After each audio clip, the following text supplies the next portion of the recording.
আপনারা জানতে পারবেন নাম অপরাধ কি, নাম কেন করতে হয় না। এটা আমি আমার কোনো মন গড়া কথা বলবো না। একদম বৈষ্ণব শ্লোকগুলোতে, বৈষ্ণবের যে বিভিন্ন শ্লোক আছে, যেমন ভাগবত আছে, পদ্মপুরাণ আছে, স্কন্দপুরাণ আছে, বরাহ পুরাণ আছে, বিভিন্ন রকম পুরাণ শাস্ত্রাদিতে যে সমস্ত শ্লোক বলা হয়েছে তার বলবো। আমিও নিজের কোনো কথা বলবো না। যেমন স্বরগোস্বামী ষষ্ঠকে বলা হয়েছে শ্রীরূপ গোস্বামী, শ্রী সনাতন গোস্বামী, রঘুনাথ ভট্ট গোস্বামী, রঘুনাথ দাস গোস্বামী, জীব গোস্বামী এবং শ্রী গোপাল ভট্ট গোস্বামী। এই স্বরূপ গোস্বামীর চরম কমলে আমি আমার সশ্রদ্ধ দণ্ডবৎ প্রণাম নিবেদন করি। তারা সর্বদাই নর্তনে এবং ভগবান শ্রীকৃষ্ণের নাম কীর্তনে নিযুক্ত আছেন। তারা যেন ঠিক ভগবৎ প্রেমের সমুদ্রের মতো। ধীর ও অধীর এই দুই ধরনের মানুষদের কাছেই তারা প্রিয়, কেননা তারা হচ্ছেন একেবারেই মাৎসর্যবিহীন। তারা যা কিছুই করেন সবই সকলের পক্ষে আনন্দদায়ক। আর ভগবান শ্রীচৈতন্য মহাপ্রভুর কৃপা তারা পূর্ণরূপে লাভ করেছেন। এভাবেই তারা জড়জগতের সমস্ত দেহবদ্ধ জীবগণকে উদ্ধার করার প্রতি নিযুক্ত আছেন। গীতায় বলা হয়েছে নামের ব্যাপারে, দৃঢ়নিষ্ঠ ও যত্নশীল হয়ে সর্বদা আমার মহিমা কীর্তন করে এবং আমাকে প্রণাম করে এই সমস্ত মহাত্মারা সর্বদা যুক্ত হয়ে ভক্তিপূর্বক আমার উপাসনা করে। আমি শ্লোকগুলো আপনাকে আর বললাম না, শ্লোকগুলো তো এমনিতেই আমি পড়াবো আপনাদের। তারপরে ভাগবতে বলা হয়েছে, হে ভগবান, যার নাম শ্রবণ, অনুকীর্তন, প্রণাম ও স্মরণ করা মাত্র চণ্ডাল ও যবন কুলর্ভূত ব্যক্তিও তৎক্ষণাৎ বৈদিক যজ্ঞ অনুষ্ঠানে যোগ্য হয়ে ওঠে, এমন যে প্রভু তুমি, তোমার দর্শনের প্রভাবে কি না হয়। এখানে এটা হচ্ছে ভগবান দেবহূতি, কপিল দেবের প্রতি দেবহূতি বলছেন। তারপরে ভাগবতেই আবার বলা হয়েছে, হে ভগবান, যাদের জিহায় আপনার নাম বিরাজ করে তারা যদি অত্যন্ত নিচকুলেও জন্মগ্রহণ করেন তাহলেও তারা শ্রেষ্ঠ। যারা আপনার নাম কীর্তন করে তারা সব রকম তপস্যা করেছেন, সমস্ত যজ্ঞ করেছেন, সর্বতীর্থে স্নান করেছেন এবং সমস্ত বেদ পাঠ করেছেন, সুতরাং তারা আর্য মধ্যে পরিগণিত। এটি ভাগবতের 3 নম্বর মানে তৃতীয় কন্দে রয়েছে। এছাড়াও আছে, গীতায় বলা হয়েছে, যোগাভ্যাসে পবিত্র হয়ে পবিত্র ওঙ্কার উচ্চারণ করতে করতে কেউ যদি পরমেশ্বর ভগবানকে স্মরণ করে দেহত্যাগ করেন তিনি অবশ্যই পরমাগতি লাভ করবেন। এছাড়াও বলা হয়েছে পদ্মপুরাণে, শ্রীকৃষ্ণের নাম চিন্ময় চিন্তামণি বিশেষ, তা চৈতন্য রসের বিগ্রহ স্বরূপ। তা পূর্ণ অর্থাৎ মায়িক বস্তুর মতো আবদ্ধ ও খণ্ড নয়। তা শুদ্ধ অর্থাৎ মায়া মিশ্র নয়। তা নিত্য, তা মুক্ত অর্থাৎ সর্বদা চিন্ময়, কখনো জড় সম্বন্ধে আবদ্ধ হয় না, যেহেতু নাম ও নামীর স্বরূপে কোনো ভেদ নেই। ভাগবতের প্রথম স্কন্ধে বলা হয়েছে 8 নম্বর অধ্যায়ের 36 নম্বর শ্লোকে, হে শ্রীকৃষ্ণ, যারা তোমার অপ্রাকৃত চরিত কথা নিরন্তর শ্রবণ করেন, কীর্তন করেন, স্মরণ করেন এবং অবিরাম উচ্চারণ করেন অথবা অন্যে তা করলে আনন্দিত হন, তারা অবশ্যই তোমার শ্রীপাদপদ্ম অচিরেই দর্শন করতে পারেন, যা একমাত্র জন্ম মৃত্যুর প্রবাহকে নিবৃত্ত করতে পারে। নরোত্তম দাস ঠাকুর প্রার্থনা করেছেন, হরিনাম সংকীর্তন রূপে ভগবৎ প্রেম গোলক বৃন্দাবন থেকে এই জগতে অবতরণ করেছে। কেন তা আমার তাতে রতি হলো না? দিন ও রাত ধরে সংসার বিদ্বেষের অনলে আমার হৃদয় জ্বলছে, কিন্তু তবুও তাকে প্রশমিত করার কোনো উপায় আমি গ্রহণ করছি না। পদ্মপুরাণে বলা হয়েছে, রমন্তে যোগিন হন্তে সত্যানন্দে চিত্তাত্মনি ইতি রাম পদে না সৌ পরং ব্রহ্মাভিধীয়তে। অর্থাৎ অনন্ত সত্যানন্দ চিদাত্মা স্বরূপ পরতত্ত্বে যোগীরা আনন্দ লাভ করেন। এই জন্যই পরম ব্রহ্মবস্তুকে রাম নামে অভিহিত করা হয়। বেদান্ত সূত্রে বলা হয়েছে, ওং অনাবৃত্তি শব্দাৎ, অর্থাৎ দিব্য শব্দের দ্বারা মুক্ত হওয়া যায়। চৈতন্য চরিতামৃতে বলা হয়েছে, মালি হইয়া করে সেই বীজ আরোপণ, শ্রবণ কীর্তন করে করয়ে সেবন, শ্রবণ কীর্তন জলে করয়ে সেবন। সেই বীজ লাভ করার পর মালি হয়ে সেই বীজটিকে হৃদয়ে রোপণ করতে হয় এবং শ্রবণ কীর্তন রূপ জল তাতে সিঞ্চন করতে হয়। অর্থাৎ নামের বীজ প্রথমে আপনার হৃদয়ে আসে, তারপরে যেমন বীজকে অঙ্কুরোদ্গম করার জন্য বিভিন্ন রকম পুষ্টিকর উপাদান দিতে হয়, তেমনই নামকে আস্তে আস্তে আস্তে আস্তে উপাসনার দ্বারা পরিণত করতে হয় ভক্তির বীজে। এছাড়াও চৈতন্য চরিতামৃতের মধ্যলীলায় বলা হয়েছে, নিত্যসিদ্ধ কৃষ্ণপ্রেম সাধ্য কবু নয়, শ্রবণাদি শুদ্ধ চিত্তে করো এ উদয়। কৃষ্ণপ্রেম নিত্যসিদ্ধ বস্তু, তা কখনো শুদ্ধ ব্যক্তি ব্যতীত অন্য কোনো অভিধেয়ের সাধ্য নয়। কেবলমাত্র শ্রবণাদি দ্বারা বিশোধিত চিত্তে তার উদয় সম্ভব। ভাগবতের 10ম স্কন্ধের 14তম অধ্যায়ের 3 নম্বর শ্লোকে বলা হয়েছে, জ্ঞানে প্রয়াস মুদপাস্য নমন্ত এব জীবন্তি সম্মুখরিতাং ভবদীয় বার্তাম স্থানে স্থিতাঃ শ্রুতিগতাং তনুবাং মনোভিজ্যে পায়স হো জিত জিত স্পর্শী তৈস্তি লোক্যাম। অর্থাৎ যারা তাদের সামাজিক পদে স্থিত হয়েও মনোধর্মী জল্পনা কল্পনামূলক জ্ঞানকে দূরে নিক্ষেপ করেন, দেহ মন ও বাক্য দিয়ে শ্রদ্ধা সহকারে আপনার লীলাকথা শ্রবণ করেন এবং আপনিও আপনার শুদ্ধ ভক্তদের মুখনিসৃত হরিকথা শ্রবণ করে জীবন ধারণ করেন, তারা নিঃসন্দেহে আপনাকে জয় করেন, যদিও তিলকের কোনো ব্যক্তি অন্য কোনো উপায়ে আপনাকে জয় করতে পারে না। এছাড়াও প্রজাপতি ব্রহ্মার পরে দেখি আমরা ভাগবতে আর কি বলা হয়েছে। ভাগবতের 10 নম্বর স্কন্ধে বলা হয়েছে, পরমেশ্বর ভগবানের মহিমা কীর্তিত হয় গুরু পরম্পরা ধারা অনুসারে। এই জড়জগতের ক্ষণস্থায়ী মিথ্যা গুণকীর্তনে যারা আদৌ আগ্রহী নয়, তারাই ভগবানের মহিমা কীর্তনে আনন্দ লাভ করেন। ভবরোগের অধীনে যারা জন্ম মৃত্যু চক্রে আবর্তিত হচ্ছে, সেই সব দেহবদ্ধ জীবদের পক্ষে ভগবানের মহিমা শ্রবণ কীর্তন হল যথার্থ ঔষধ।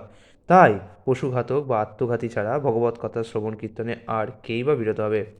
ভাগবতের এই প্রথম স্কন্ধে 2 অধ্যায়ের 17 নম্বর শ্লোকে বলা হয়েছে, শীর্ণতাং সকথা কৃষ্ণ পূর্ণ শ্রবণ কীর্তন হৃদন্তস্থ ভয়াবদ্রাণী বিধুনতি সুহূত শতাম।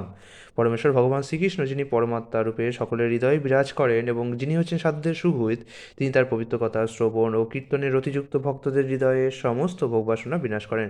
ভাগবতের 2 স্কন্ধের 1 অধ্যায়ের 11তম শ্লোকে বলা হয়েছে, হে রাজন, মহান আচার্যদের প্রদর্শিত পন্থা অনুসরণ করে নিরন্তর ভগবানের পবিত্র নাম কীর্তন করা সকলের জন্য সিদ্ধিলাভের নিশ্চিত তথা নির্ভীক মার্গ। এমনকি যারা সমস্ত জড় কামনা বাসনা থেকে মুক্ত হয়েছেন, যারা সব রকম জড়জাগতিক সুখভোগের প্রতি আসক্ত এবং যারা দিব্যজ্ঞান লাভ করার ফলে আত্মতৃপ্ত হয়েছেন, তাদের সকলের পক্ষে এটি হচ্ছে সিদ্ধিলাভের সর্বোৎকৃষ্ট পন্থা। এটি সুখদেব গোস্বামী বলেন। এরপরে ভাগবতের 1 স্কন্ধের 1 অধ্যায় 14তম শ্লোক বলছে, জন্মমৃত্যুর ভয়ঙ্কর আবদ্ধে আবদ্ধ মানুষ বিবশ হয়েও পরমেশ্বর ভগবান শ্রীকৃষ্ণের দিব্য নাম উচ্চারণ করতে করতে অচিরেই সেই সংসার চক্র থেকে মুক্ত হয়। সেই নামে স্বয়ং মহাকালও ভীত হন। এটি সুত গোস্বামীর প্রতি মুনি ঋষিগণ বলেছেন।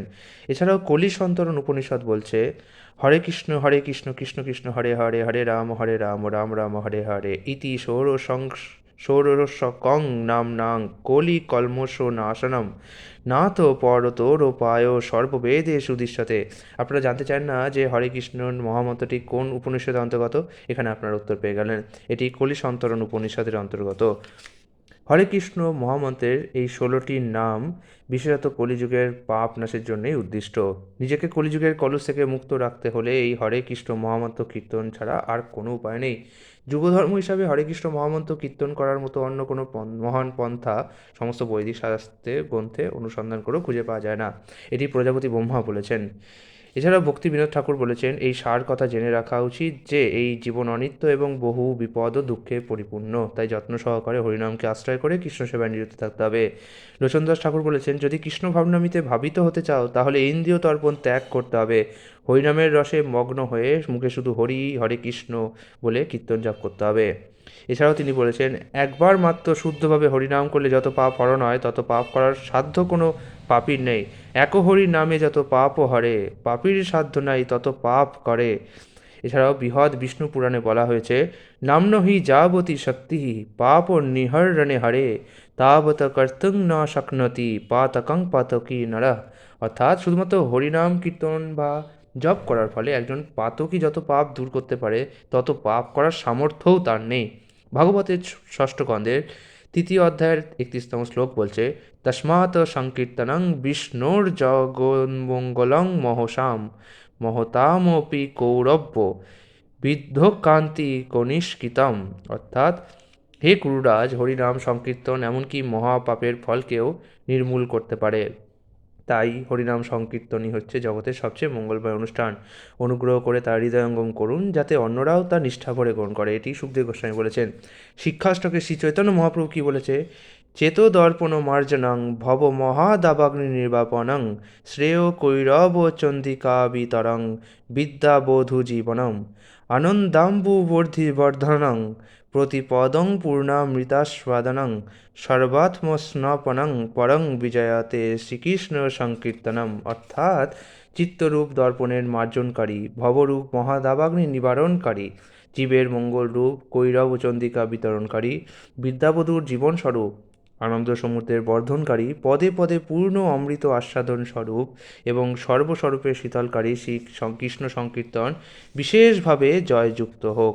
বৃহৎ নারদীয় পুরাণে বলা হয়েছে, হরের নাম হরের নাম হরের নামৈব কেবলম কল্লৌ নাস্তব্য নাস্তব্য নাস্তব্য গতির্নথা। অর্থাৎ এই কলিযুগে ভগবানের দিব্য নাম কীর্তন করা ছাড়া আর অন্য কোনো গতি নেই, আর অন্য কোনো গতি নেই, আর অন্য কোনো গতি নেই।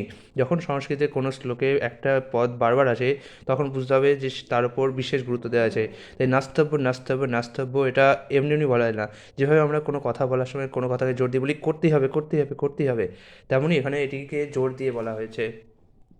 এছাড়াও ভাগবতের 11তম স্কন্ধের 2য় অধ্যায়ের 40তম শ্লোকে মহারাজ নিমির প্রতি শ্রীহরি বলছেন, এবং ব্রত সপ্রিয় নাম ও কীর্তা জাতানুরাগ দ্রুত চিত্ত উচ্চ হসত্যথোরদিতি রৈতি গায় তুমাদবন নিত্যতি লোকবাহ্য। কেউ যখন ভক্তিমার্গে যথার্থ উন্নতি সাধন করে এবং তার অতি প্রিয় ভগবানের দিব্য নাম কীর্তন করে আনন্দমগ্ন হন, তখন তিনি অত্যন্ত উত্তেজিত হয়ে উচ্চস্বরে ভগবানের নাম কীর্তন করেন। তিনি কখনো হাসেন, কখনো কাঁদেন এবং কখনো উন্মাদের মতো নৃত্য করেন। বাইরের লোকেরা কে কী বলে সেই সম্বন্ধে তার কোনো জ্ঞান থাকে না। শিক্ষাষ্টকের 6 নম্বর শিক্ষায় বলা হয়েছে, নয়নং গলদস্যুধারয়া বদনং গদ গদ রুদ্ধয়া গিরা পুলৈকোর নিশ্চিতং বপু কদা তব নাম গ্রহণে ভবিষ্যতি। হে প্রভু, তোমার নাম গ্রহণে কবে আমার নয়নযুগল গলদস্যুধারায় শোভিত হবে। বাক্য নিঃসরণ সময়ে বদন গদগদ স্বরে বের হবে এবং আমার সমস্ত শরীর পুলকাঞ্চিত হবে। নরোত্তম দাস ঠাকুর গেয়েছে, গৌরাঙ্গ বলিতে হবে পুলক শরীর, হরি হরি বলিতে নয়নের ববে নীর। কবে আমার সেই দিন হবে যখন গৌরাঙ্গ মহাপ্রভুর নাম করা মাত্রই আমার শরীর পুলকিত হবে, হরি হরি বলে ডাক মাত্র আমার প্রেমাশ্রু নির্গত হবে। শিক্ষাষ্টকে শ্রী চৈতন্য মহাপ্রভু বলেছেন, নামনা কারি বহুদা নিজ সর্বশক্তি স্তপিতা স্তত্রার পিতা নিয়মিত স্মরণে ন কালা এতাদৃশী তব কৃপা ভগবমাপি দুর্দৈব মৃষদিশ মিহাজনী নানুরাগা। অর্থাৎ হে পরমেশ্বর ভগবান, তোমার নামই জীবের সর্বমঙ্গল বিধান করেন। এই জন্য তোমার কৃষ্ণ গোবিন্দ আদি বহুবিধ নাম তুমি বিস্তার করেছ। সেই নামে তুমি তোমার সর্বশক্তি অর্পণ করেছো এবং সেই নাম স্মরণের স্থান কাল পাত্র আদির কোনো রকম বিধি বা বিচার করনি। হে প্রভু, জীবের প্রতি এভাবেই কৃপা করে তুমি তোমার নামকে সুলভ করেছো। তবুও আমার এমনই দুর্দব্য যে সেই নাম গ্রহণ করার সময় আমি অপরাধ করি এবং তার ফলে তোমার সুলভ নামেও আমার অনুরাগ জন্মায় না। ভক্তিবিনোদ ঠাকুর বলেছে, নাম অক্ষর বাহির হয় বটে, নাম নাহি হয়। হরিনাম যান্ত্রিকভাবে উচ্চারণ করলে মুখে যদিও হরে কৃষ্ণ উচ্চারণ হচ্ছে, প্রকৃত শুদ্ধ নাম তা কখনোই নয়। শিক্ষাষ্টকে বলেছেন 3 নম্বর শিক্ষায় শ্রী চৈতন্য মহাপ্রভু, ত্রিনাদপি সুনিচেনা তাররিব সহিষ্ণুনা অমানিনা মানাদেনা কীর্তনীয় সদাহরি। অর্থাৎ যিনি নিজেকে সকলের পদদলিত তিনের থেকেও ক্ষুদ্র বলে মনে করেন, যিনি বৃক্ষের মতো সহিষ্ণু, যিনি নিজে মান শূন্য এবং অন্য সকলকে সম্মান প্রদর্শন করেন, তিনি সর্বক্ষণ ভগবানের দিব্য নাম কীর্তনের অধিকারী। চৈতন্য চরিতামৃতে বলা হয়েছে, যদি বৈষ্ণব অপরাধ উঠে হাতি মাথা উপারে বা ছিন্ডে তার সুখী যায় পাতা। ভগবত ভক্ত যদি এই জড়জগতে ভক্তিলতার সেবা করার সময় কোনো বৈষ্ণবের চরণে অপরাধ করেন, তাহলে ভক্তিলতার পাতা শুকিয়ে যায়। এই প্রকার বৈষ্ণব অপরাধকে মত্ত হস্তির আচরণের সঙ্গে তুলনা করা হয়েছে। 10 নাম অপরাধে পদ্মপুরাণ ব্রহ্মখণ্ডে বলা হচ্ছে, যিনি হরিনামের মহিমা প্রচারে তার জীবনকে উৎসর্গ করেছেন, সেই ধরনের মহান বৈষ্ণবের নিন্দা করা শ্রীনাম প্রভুর চরণের সবচেয়ে বড় অপরাধ। এমনকি কোনো মহান ভক্ত যদি এরকম অপরাধ করেন, নাম প্রভু কখনো তা সহ্য করেন না। এই জড়জগতে শ্রীবিষ্ণুর নাম পরম কল্যাণময়। বিষ্ণুর নাম রূপ গুণ ও লীলা সবই চিন্ময়, পরম জ্ঞানময়। তাই কেউ যদি ভগবানের নাম গুণ ও লীলাদিকে ভগবান থেকে ভিন্ন বলে মনে করেন, তাহলে তা অপরাধমূলক। আবার শিব আদি দেবতাদের নামকে শ্রীবিষ্ণুর নামের সাথে অভিন্ন বলে মনে করাও অপরাধ। এছাড়াও বলা হয়েছে, গুরুদেবকে সাধারণ জড়মানুষ বলে অবজ্ঞা করা, শ্রুতিশাস্ত্রের নিন্দা করা, হরিনামে কাল্পনিক অর্থ আরোপ করা, হরিনামের মহিমাকে কাল্পনিক বা অতিসুস্তি বলে মনে করা, এগুলি নামের চরণে অপরাধ। যারা মনে করে হরে কৃষ্ণ মন্ত্র জপ বা কীর্তন করলে যেহেতু সমস্ত পাপ খণ্ডন হয়, তাহলে সমস্ত প্রকার পাপকর্ম করে নামের বলেই তা খণ্ডন করব, তারা কোনো তপস্যা করেও সমস্ত প্রকার যম যন্ত্রণা ভোগ করেও কোনো উপায়ে শুদ্ধ হতে পারবে না। নাম বলে এই পাপ বুদ্ধি হরিনামের চরণে সবচেয়ে বড় অপরাধ। এছাড়াও 8ম অপরাধ হচ্ছে হরেকৃষ্ণ মহামন্ত্র কীর্তনকে ধর্ম ব্রত ত্যাগ তপস্যা অগ্নিহোত্রাদি কর্মকাণ্ডীয় শুভ ক্রিয়ার সঙ্গে সমান বা অভিন্ন বলে মনে করা এক ভয়ঙ্কর নাম অপরাধ। শ্রবণে অনিচ্ছুক নাস্তিক এবং হরিনামের শ্রদ্ধাহীন ব্যক্তিদের কাছে নামের মাহাত্ম্য প্রচার করাও একটি অপরাধ। এছাড়াও বলা হচ্ছে দিব্য হরিনামের মাহাত্ম্য শ্রবণ করেও যে ব্যক্তি মনে করে এই দেহেই আমি এবং দেহের সঙ্গে সংকরযুক্ত সব কিছুই আমার এবং এভাবেই জড়জাগতিক আসক্তি বজায় রাখে, নামের প্রতি প্রীতি রহিত সেই নরাধম নামের চরণে অপরাধী। হরে কৃষ্ণ মহামন্ত্র জপ করার সময় অমনোযোগী হওয়া একটি নামাপরাধ। ভক্তি সিদ্ধার্থ সরস্বতী ঠাকুর বলছেন, হে দুষ্ট মন, তুমি কীরকম বৈষ্ণব? সস্তা প্রতিষ্ঠার লোভে তুমি নির্জনে বসে হরিনাম করার ভান করছো, কিন্তু তোমার এই নির্জন ভজন শুধু প্রতারণা মাত্র।